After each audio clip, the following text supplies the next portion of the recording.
Oi, gente, bom dia. Vamos para mais um sistema, né? O último sistema que nós vamos conhecer esse ano, que é o sistema endócrino, né? Esse sistema é formado por um conjunto de glândulas que são responsáveis pela produção dos hormônios. E esses hormônios são lançados no sangue e percorrem o corpo todo até chegar no seu órgão-alvo. O que é o órgão-alvo? É o órgão o qual esse hormônio atua. Vamos para um exemplo.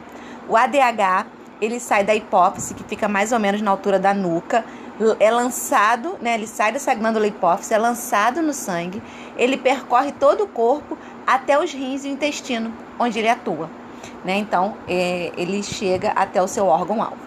Junto com o sistema nervoso, o sistema endócrino, ele vai coordenar todas as funções do corpo, né? O hipotálamo, né, é um grupo de células nervosas localizada na base do encéfalo, que faz justamente a interação desses dois sistemas. Então, o hipotálamo é a região do nosso encéfalo que junta os dois sistemas. Quais são as glândulas do sistema endócrino? As principais glândulas são a hipófise, tireoide, paratireoide, timo, suprarrenais, pâncreas e as glândulas sexuais. A hipófise, ela está localizada no centro da cabeça, logo abaixo do cérebro. Uma coisa que vocês têm que lembrar lá do sistema nervoso, que o cérebro, ele não é tudo, né? O cérebro, ele é uma parte do encéfalo, a maior parte do encéfalo, mas ele é só um pedaço. Então, a hipófise, ela vai produzir muitos hormônios. Entre eles, um hormônio chamado hormônio do crescimento. Ela também é considerada a glândula mestra, tá? Ou glândula mãe, porque ela vai estimular o funcionamento das outras glândulas, ok? O excesso de produção desse hormônio, o hormônio do crescimento, pode provocar uma doença chamada gigantismo, que é o crescimento excessivo. Já a falta desse hormônio pode provocar um problema chamado nanismo. Outro hormônio produzido na hipófise é o ADH, que eu acabei de falar com vocês, né? Que permite o corpo economizar água na formação da urina. Então, a gente fala que o ADH ele é antidiurético. A tireoide está localizada no pescoço, tá? E produz a tiroxina, um hormônio que controla a velocidade do nosso metabolismo. O que é o metabolismo? É o conjunto de reações químicas que acontecem diariamente no nosso corpo. E a tireoide tem um hormônio que controla isso, né? Quando eu tenho uma quantidade excessiva desse hormônio, eu tenho o que a gente chama de hipertireoidismo, que é o funcionamento exagerado da glândula que vai acelerar todo o metabolismo. O coração vai bater mais rápido, a temperatura do corpo vai ficar mais alta, a pessoa vai emagrecer porque vai gastar muita energia, mas não é um emagrecimento saudável, não fiquem felizes, tá? É um emagrecimento ruim.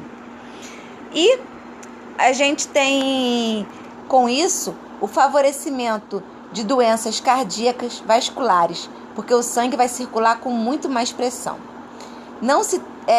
Se não tratada, pode provocar uma coisa chamada bócio, que é um inchaço no pescoço, e também óleos saltados.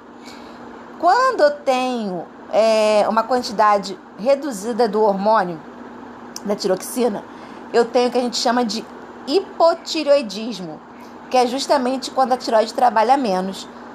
Assim o coração bate mais vagarosamente, o sangue circula mais lentamente, a pessoa pode engordar porque gasta menos energia, as respostas físicas e mentais se tornam mais lentas e, se não tratada, também pode ocorrer o bócio.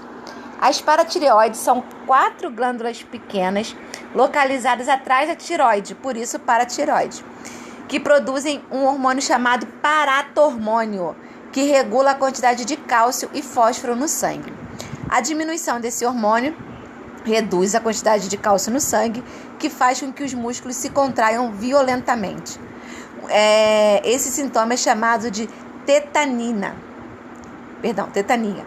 pois é semelhante ao que ocorre com as pessoas com tétano.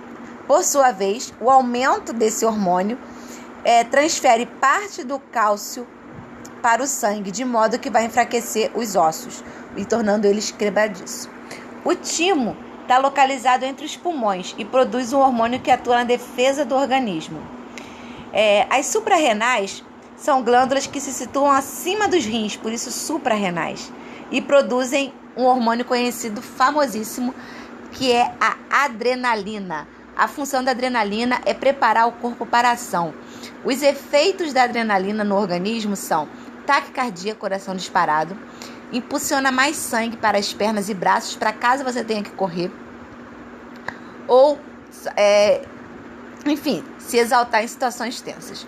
O aumento da frequência respiratória, da taxa de glicose no sangue, liberando mais energia, tá? Então, o corpo fica todo em alerta.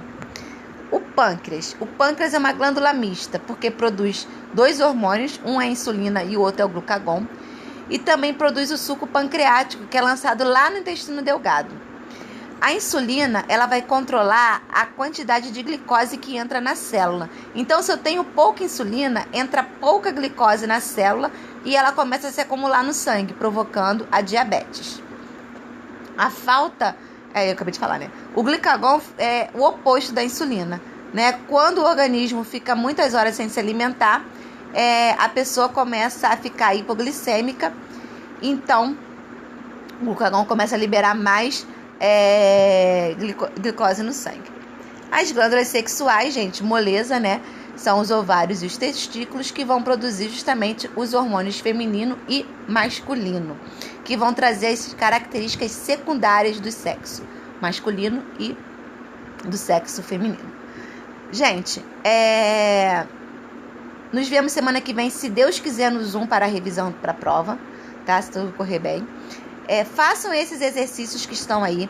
Mandem a foto para mim. Gente, quem tá com a apostila atrasada, quem não fez os exercícios das folhinhas, coloca em dia, tá? Por favor, o ano letivo está acabando. Então, gente, bom final de semana para vocês e até a próxima.